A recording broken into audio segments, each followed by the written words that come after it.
Hey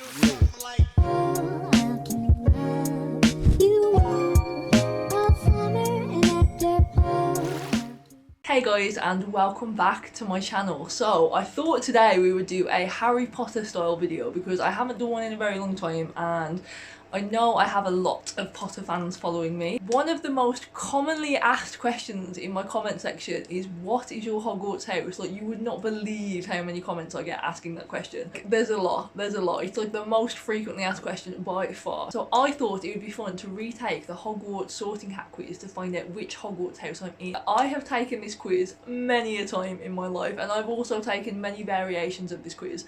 And the one that we're going to do, I'm going to do the Wizarding World quiz. It used to be the Pottermore quiz, but I think Pottermore has now changed to Wizarding World. I could be wrong, but I'm pretty sure this is basically the same as the Pottermore quiz. So this is going to be the official one. I've done this many times, and I've also done some of the like other variations of the quizzes that you can do that aren't necessarily the official ones, but they all kind of give like, they all kind of paint a very similar picture. But we are going to be doing the official one because we want this to be legit. I would say that I identify the most as a Gryffindor or a Ravenclaw, right? But I haven't done this quiz in a very long time, so do bear that in mind. But the last time I took the quiz, I believe it said that I was a Gryffindor. And I would say that I identify quite heavily with both Gryffindor and Ravenclaw. And the people who know me in real life always say you're either a Gryffindor or a Ravenclaw. So I kind of take it as being one of those two, but I think for the most part, when I have taken quizzes in the past, it's mostly been Gryffindor, so I kind of just stick with that. However, I'm sure many other people feel this way. I also identify with elements of Slytherin and Hufflepuff, so if I'm being completely honest, it's anyone's game. I do tell people that I'm Gryffindor because that has been the answer that has been generated the most times, but I have got a couple of Ravenclaws too. Yeah, I'm going to be completely honest, you're going to be getting the nitty-gritty of my personality in this video. If you're new here, please hit the subscribe button, drop the video a like. If you're a Potter fan, then you're probably going to like my channel, so let's get straight into it. Okay, cool, so I've logged myself in. I've actually created a new account for this because I didn't want to obviously be referring to the old account where it's giving me like my previous tests, because we're retaking the test, we're doing this from scratch, we're doing this properly. You can also find out your Patronus and what your wand is made of as well, and I absolutely love that. Okay, so what do we want to do? So, house. Let's do the house quiz. Discover your Hogwarts house. Don the sorting hat to be placed into your rightful Hogwarts house. The sorting hat's decision is final. Okay, so start the sorting ceremony. Okay, let's go. Also, comment down below what your house is as well, because I really want to know what house all of you are in. It'd be interesting to see what the split is of my subscribers. Okay, the first one is moon or stars. Oh no, this is gonna be difficult already, just because like I need to understand the logic behind it. Which again suggests that I'm a Ravenclaw, doesn't it really? Okay, moon or stars, moon or stars. Love the moon, but I love stars. There's a part of me that wants to go for moon, but something's telling me to go for stars, so I'm gonna go for stars. Okay. Oh, this has changed. This is weird. Like, usually it's like logic questions, isn't it? Like, what would you do in this situation? What would you do in this situation? I suppose this is going away. Okay. After you have died, what would you most like people to do when they hear your name? Ask for more stories about your adventures. That's cute. Miss you, but smile. That's cute as well. Think with admiration of your achievements. That's cute as well. See, that to me suggests that's a Slytherin-based question. Or, I don't care what people think of me after I'm dead, it's what they think of me while I'm alive that counts. Ooh. Ooh. Okay. I think miss you but smile, if I'm being completely honest, is a bit boring. Obviously I want people to smile when they think of me, that's obviously very nice, but I think it's not for me. Ask for more stories about your adventures, I do like, because I do want to live a fun, fulfilling, adventurous lifestyle, so I do like that. Like, I want to have lots of stories and I want to be able to pass on my stories and I want to just have lots of fun, so that's a definite contender.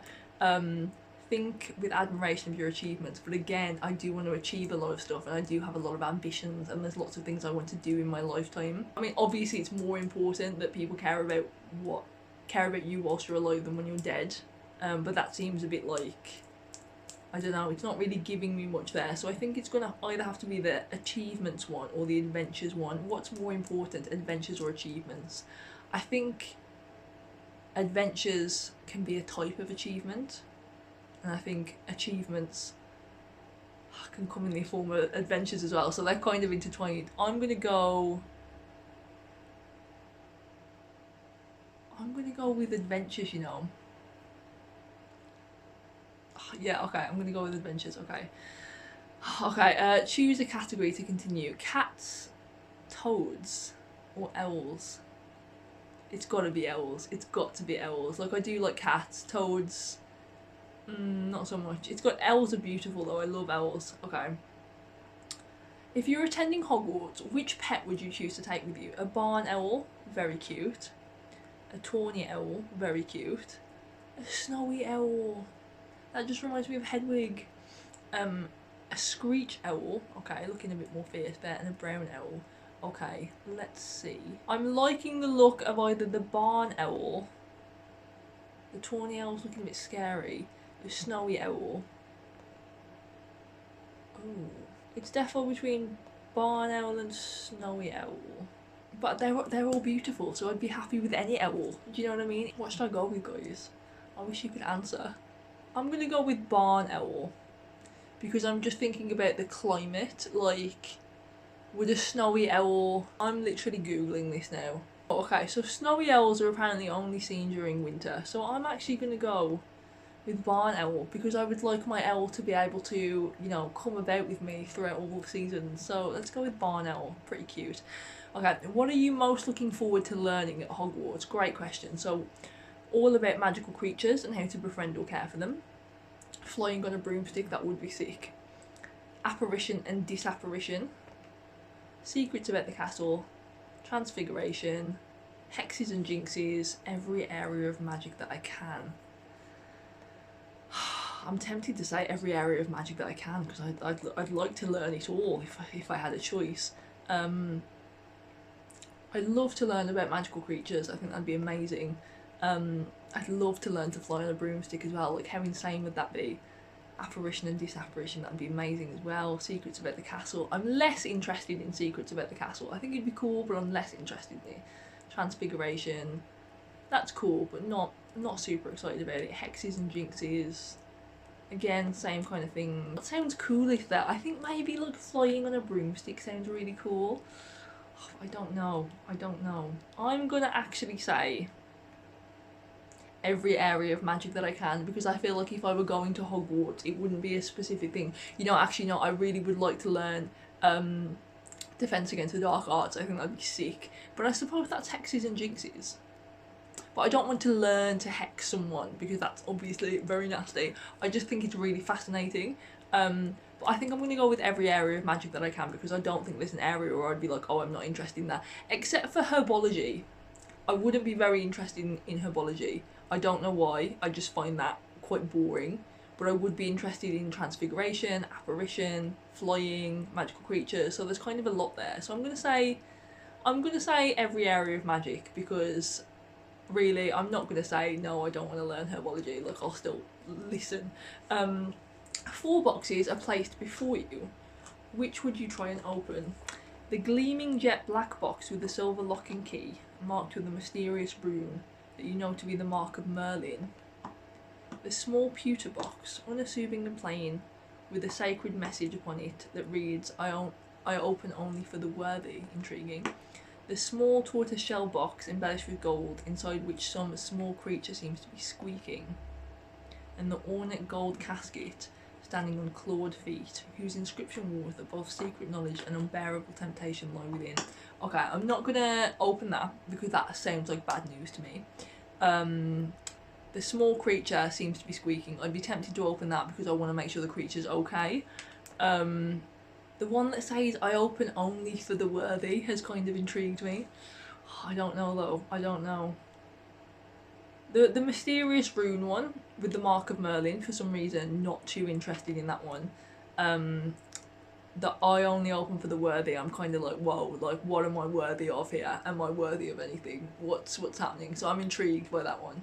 Again, with the small creature, because I know that it's a creature, there's less, like, what's the word? There's less intrigue because I know that there's a creature in there, if that makes sense. Whereas it's the lack of knowing with the other box that's I'm kind of like, whoa, what's going on there? But then this one, whose inscription warns that both secret knowledge and unbearable temptation lie within. That just sounds, if anything saying it's unbearable temptation, to me, that's like, you've got yourself a horror film and they've given you the message that you shouldn't be opening it because there's unbearable temptation within, and it sounds like it's going to cause problems. So don't choose that. Do you know what I mean? That's what I'm hearing. So I'm actually going to go for the one that reads, I only open for the worthy, and I don't know what that says about me, but oh, I want to know. Okay. Okay. Which nightmare would frighten you the most? Standing on top of something very high and realising suddenly that there are no hand or footholds nor any barrier to stop you from falling. Okay, this is actually my fear in real life. Like, I've got no problem whatsoever with heights, but what I do have a problem with is being like on the edge of a cliff and there's like no, like, there's nothing to stop me from falling. That's a fear of mine. So that would scare me. Being forced to speak in such a silly voice that hardly anyone can understand you and everyone laughs at you. I mean, that wouldn't be ideal, but it wouldn't frighten me. Waking up to find that neither your friends nor your family have any idea who you are. That sounds horrible. That does sound horrible. An eye at the keyhole of a dark, windowless room in which you are locked. I mean, that does sound horrible. I mean, that none of them sound pleasant, do they? What would frighten me the most? I think either waking up to find that none of your friends or family know who you are, or my very real fear of, like, not having barriers around me when I'm high up anyway. So, because in real life, the worst case scenario is obviously your family or friends not knowing who you are. Like, imagine how horrible and isolated you must be. But in a nightmare sense, I think standing on top of something would be worse. Like, just in a nightmare dream kind of state. So it's hard to say, actually, because in real life versus dreams, I think different things are more scary than others. Like, dreams, you kind of have, like, more of an immediate reaction to something rather than in real life where you have to sit with the consequences of something, if that makes sense. But it says which nightmare would frighten you the most. So I'm going to go the standing on top of something thing. Okay. Which would you rather be? Liked, trusted, feared, envied, imitated, or praised? Okay, I'm not interested in being imitated, I'm not interested in being envied, and I'm not interested in being feared. I don't want that. I would definitely like to be trusted, and I would like to be liked, but I'm also not that bothered about being liked. So, what's the last option again? Praised. Would I want to be praised? I mean, being praised is nice because that's like a compliment, right? I'm not bothered about being liked though, so we're fobbing that one off. So it's either going to be trusted or praised. I'm going to say trusted because I feel like trust is... Praise can be false, whereas I feel like trust is legitimate. You either trust someone or you don't. You can't fake trust. Whereas praise, you can just praise someone while secretly hating them. So I think I'm going to go trusted because I feel like that's the most genuine. Okay, left or right? Again, why is this so random? Why is this so random? Okay, I'm going to go left just because I'm left-handed. Okay, the sorting cat is ready to make it. So why am I nervous? Like, it's just a quiz. Whatever the outcome is, I'll be happy. It's fine. Okay, let's go. Gryffindor. Okay, you know what? I don't know why, but I was not expecting it to give me Gryffindor based on the answers I just gave. I was thinking to myself, these answers feel different to other answers I've given in the past, so I was expecting something different, if that makes sense at all. Okay, welcome to Gryffindor. You probably know that some of Gryffindor's most renowned members include Albus Dumbledore and Harry Potter, but did you know the sword of Gryffindor was made 1,000 years ago by goblins, or that head of house Minerva McGonagall's hobbies include correcting articles in Transfiguration today and supporting the Montrose Magpies? Okay. So 138 fellow Gryffindors have been sorted into this brave Hogwarts house today. This is what doesn't make sense. For my nightmare question, I chose standing on the edge of something. That seems like the opposite answer to what a Gryffindor would give, because I feel like Gryffindors are very brave. And I think I'm brave. I think I will still do things despite being scared. Maybe it's just... I don't know. I wonder how they work that out. There you have it. I'm officially a Gryffindor. I think I knew that all along, but it's nice to get a retest and give it a try.